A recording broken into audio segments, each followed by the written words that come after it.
Hey, everybody, it's Doug Green, and I'm the publisher of Technology Reseller News. And it's my great pleasure to have with me today Roman Semionov, who's the sales director at CaaB Cloud. Roman, thank you for joining me today. Thanks for having me, Doug. It's a pleasure. Well, we're going to be talking about some very interesting news that's been coming out about VMware, virtualization of the market reset, tremendous MSP opportunity, Broadcom's acquisition and licensing model shifts, triggering turbulence across the virtualization market. But guess what, everybody? Roman thinks this is a beautiful opportunity for the MSP community. We're going to be getting right into that in just a second. But Roman, first of all, what is CaaB? CaaB.cloud. CaaB stands for Cloud as a Business. We are an alternative to the hyperscalers out there. We provide simple, predictable infrastructure as a service. We eliminated all the hidden costs. We have industry-leading margins, Doug. Partners see anywhere between 30, 40 to 50% margins. And we're white label ready. MSPs grow with us under their own brand. Top of that, global footprint allows our partners to scale anywhere in the world. So, am I getting this right? Before we even dive into the topic of the day, CaaB.cloud is an alternative to these really big companies that charge a huge amount of, let's call it just rent, what it is, rent. And you're renting and renting, and maybe you don't even need the space you're renting. 100%. Think of AWS, Azure, Google Cloud, many of them out there. Really hard to do business with those guys. Margins are razor thin, and total lack of predictability and transparency when it comes to pricing, which makes, especially for MSPs, and that's who we really target, makes conversations really hard to have with our clients when there is uncertainty around costs. And you guys basically offer this tailored managed services. That's what I've read. We're a public cloud provider. We provide our partners with the ability to spin up resources on our platform, which is super intuitive, easy to use, one of the easiest platforms you'll ever see, without setup boxes, highly customizable. Every spec can be customized to our partners' liking. And we do that with complete transparency around pricing. Our partners know what those resources will cost them at the end of the month before they even deploy them. And from previous work with you guys, I'd written down here some of the things you guys offer. Virtual machines obviously is the bread and butter of our business, Doug. But other than that, we've got a huge marketplace, firewalls, Kubernetes, load balancers, one-click apps, anything and everything an MSP business would need. But obviously, the bread and butter is in the infrastructure, and that's virtual machines. So, Roman, you started emailing me a couple of weeks ago, and you said, I think this is a great opportunity for the MSPs, what's happening in the virtualization market. So what's happening right now in the hypervisor market? Well, great question. So obviously, we all know about the Broadcom acquisition of VMware. First thing that they've done was raise prices. The cost absolutely spiked, went through the roof. Their licensing model changed completely. And predictability was gone. VMware, or Broadcom, I should say, they've cut out hundreds of their long-standing partners, really narrowing the focus on who they're doing business with. And at the end of the day, that left a lot of businesses out there, Doug, scrambling on pricing, scrambling, looking for partners and support. And it sounds like this disruption was everyone was taken by surprise. 100%. You got to understand, VMware is the backbone of virtualization, or at least was the backbone of virtualization. They obviously had decades of stability. No one really expected it. Businesses budgeted around predictable renewals, predictable costs, rather stable partner network. And all of a sudden, faced with 300, 400, 500% cost increases, a lot of leverage was lost, a lot of flexibility was gone, and businesses were left with really just a handful of partners, a handful of alternatives out there. Okay, so break it down for me. What are the biggest pain points IT leaders are reporting for their current hypervisors? Great question. Cost is the biggest one. The cost hike is absolutely insane. Complexity of changing licensing terms, partners, and obviously uncertainty, making it extremely tough to plan budgets, roadmaps, and all of that reduced support after the partner ecosystem shrank. And there's ripple effects across the entire industry. You see stalled projects, delayed upgrades, and even some security risks. Okay, so are there alternatives? Well, we're one, but there's a lot. There's quite a few open source hypervisors out there as an alternative to VMware. KVM is one of them. They're obviously cloud native platforms, but the real alternative is a trusted home, a trusted partner, not just a replacement. We shifted off VMware ourselves, Doug, and we know the pain. We know the pain a lot of our partners are going through.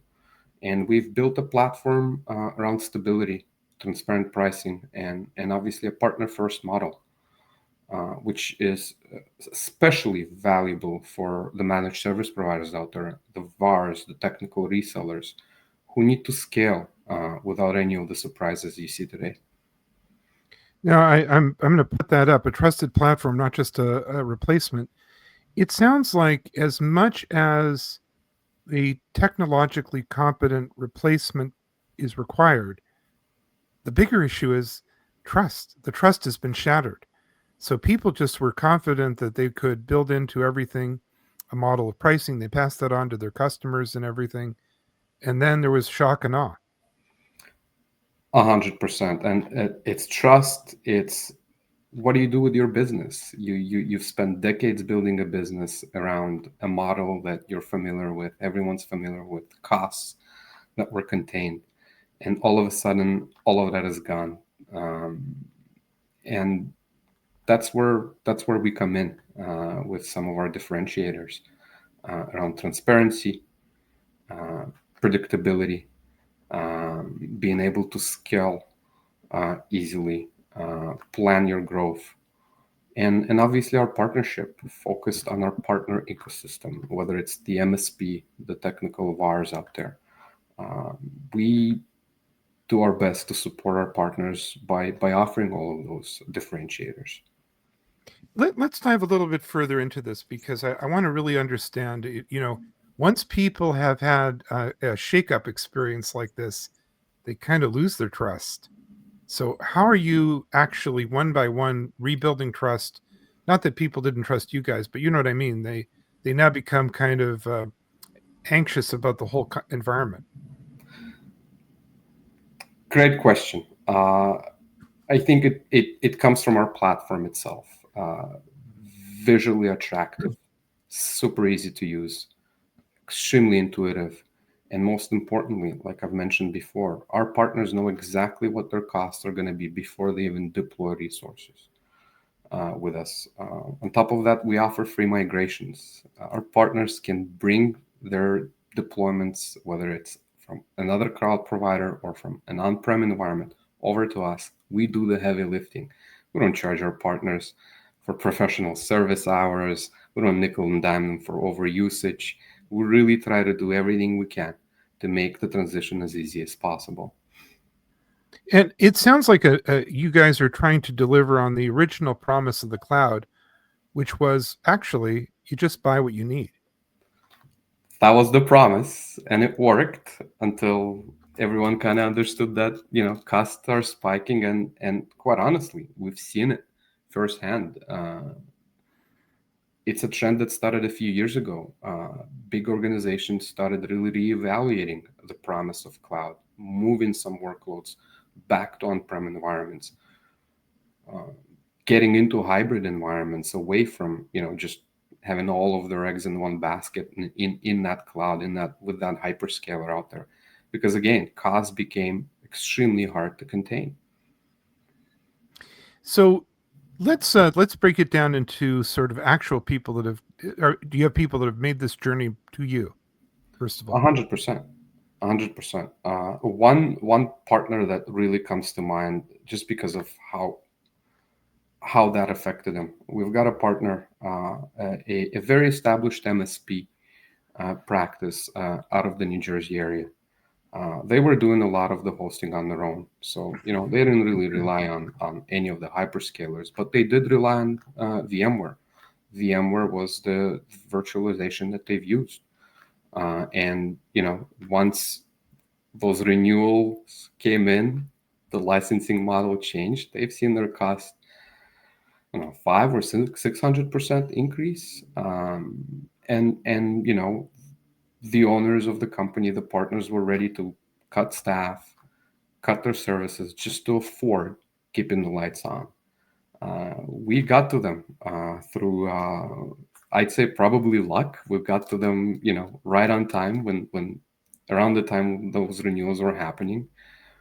We migrated them over, and I think it was about $200,000 a year in savings.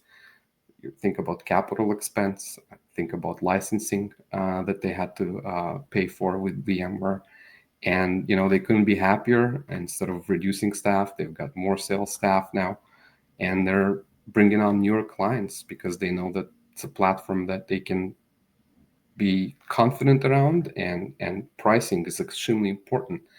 Not just being competitive in pricing, but having that transparency and having that predictability. We're not catching our partners by surprise, and I think that's really what drives business, is knowing and being able to budget. you have been stressing visibility, price, reliability, and so on. Are there any other reasons why to evaluate CaaB in today's market? Well, if you consider us versus the hyperscalers, it's our partner support, 24/7 live support. You don't talk to bots, you don't talk to chats.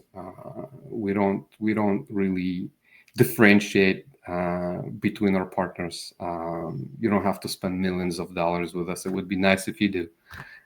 Everyone gets the same level of support, industry-leading SLAs, free migrations, and high-performing machines. Unlike our competitors, we upgrade our machines, we upgrade our equipment anywhere between 18 to 24 months. And we don't stack them. Hey, here's your level A, and now you're on level B, and you need to upgrade. Everyone gets upgraded. So I'd say those are probably the most winning attributes. Roman, as we wrap up our podcast today, give me a sort of an outlook. I mean, you're right in the thick of it. Do you have any predictions or views on where this is going?